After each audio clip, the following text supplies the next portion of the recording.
I grew up in a hardworking military family, and perhaps like many of you, I did not have a silver spoon in my mouth, nor did I have a trust fund. But my parents were two of the classiest people that I knew. It wasn't our Oldsmobile or even the posh vacations in our VW camper with the pop top, of course. The things that made my mom and dad a class act didn't cost a penny, and that is exactly what I'm sharing with you today. In this video, I'm sharing 7 things that will communicate to people that you are a class act. Best of all, they're free and you can start integrating them into your life right away. Let's do this. Having class has zero, I'll repeat that, zero to do with the numbers reflected on your bank statement. Having class is a learned behavior. It is not a birthright. The good news is that we can all learn it. Both of my grandparents were working class people. My grandfather raised on a farm in Missouri and a retired firefighter. He once made an off-the-cuff remark that I will never forget. He said, "Real class is about making everyone feel comfortable, the janitor or the CEO of the company." One way to do that is to zero in on something that you like about the person, then simply voice it. Your eyelashes are gorgeous. You have the prettiest smile. It just lights up your face. Not only does it immediately break the ice, it makes the other person feel really good. And isn't that what it's about? There are 2 important things to remember with this. Number 1,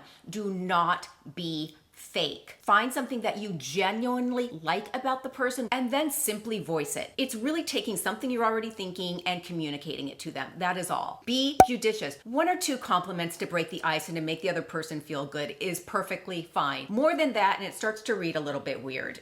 How you hold yourself is everything. It's one of the first things that people will notice about you without even thinking about it. Holding yourself well can communicate strength, power, self-confidence, and a level of grace. Stand up straight. Picture a string running through the middle of your body all the way through the top of your head, standing up nice and straight, chin perpendicular with the ground. If you tend to slouch and sit or stand like this, the hardest part is just going to be about creating a new habit. That's all there is to it. It's an easy fix that really packs a punch. Language, ladies. There are several verbals that my mom never allowed in our household. 1, the word shut up. It's crass, it's low class, and that is not you. Picture the classiest lady that you know. Now picture her going, "Shut up!" Doesn't that make you cringe? Don't do that. Yeah or nope. It's yes, yes please, or no, no thank you. Not nope or A waiter says, "Would you like a refill?" It's not yeah, it's yes please or yes I would, thank you. Swearing, obviously that was never allowed in our household. We couldn't even say the word hell. I think I said HE double toothpicks one time and my mom gave me the eye, so I knew, yeah.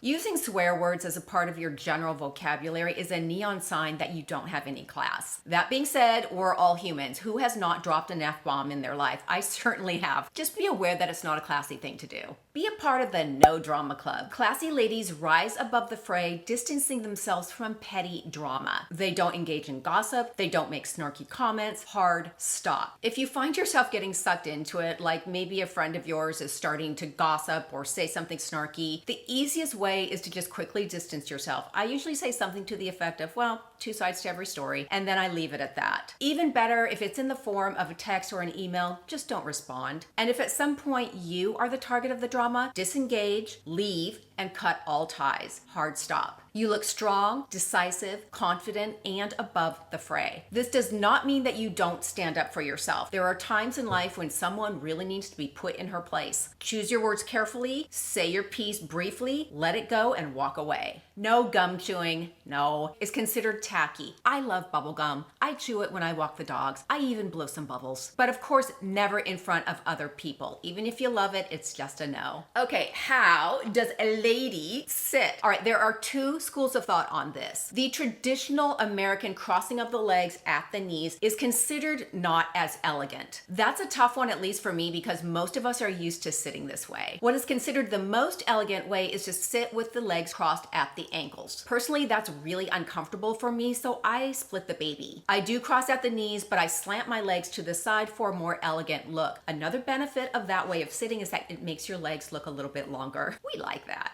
Try both and see which one you prefer, what's most comfortable. Honestly, most people aren't gonna know the difference, so do the one that is most comfortable for you. Entering and exiting a car, this one is really important. Getting in and out of a car gracefully, especially when there's a valet, can be hazardous if you don't know the right way. Getting in, sit your butt on the seat first, then swing your legs around together into the car. Getting out, pivot your body slightly to make it easier to exit, keeping your knees close together. Place one foot out, then the other. The key is simply making sure that you're not, flashing as you're getting out. A classy lady always makes the effort to make other people feel accepted. We've all been in the position of feeling disapproved of or not accepted, and it doesn't feel good. Maybe we weren't wearing the right outfit, we didn't have the right job, we didn't live in a fancy neighborhood, you name it. Everybody's felt it at some point in their lives. Classy people seek to make others feel accepted by extending kindness and non-judgment. Whether it's a genuine smile, a hi, how are you, or come join us. When I was 19, I was invited to a very fancy holiday party by my then boyfriend, whose family was a wealthy, prominent Seattle family. I was really excited to go, and my mom helped me make the dress that I designed. I still remember it. It was black velvet, it had puffy sleeves, and it had a deep V in the back. It was really pretty. Honestly, I would still wear it today. It's super pretty. The party was being held at the country club, and it was the who's who of Seattle society. I was really excited. Walking through the doors, I stared wide-eyed at this sea of ridiculously glamorous women in dresses.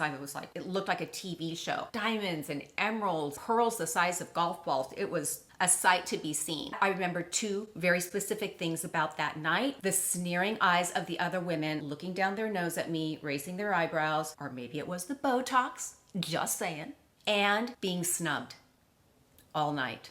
Shortly thereafter, I learned that these women, in their 40s and 50s by the way, had been making fun of my cheap dress and shoes. All the money in the world, not 1 ounce of class. The classy lady notices when somebody feels uncomfortable or when somebody looks to be out of place, and she proactively extends grace and kindness, a smile, hi, how are you? Your dress is beautiful. She makes the other person feel good and feel welcome. Be that person. And if you like this video, you're gonna love my next one, Traits of a High Value Woman. Take care, ladies, and I'll see you soon.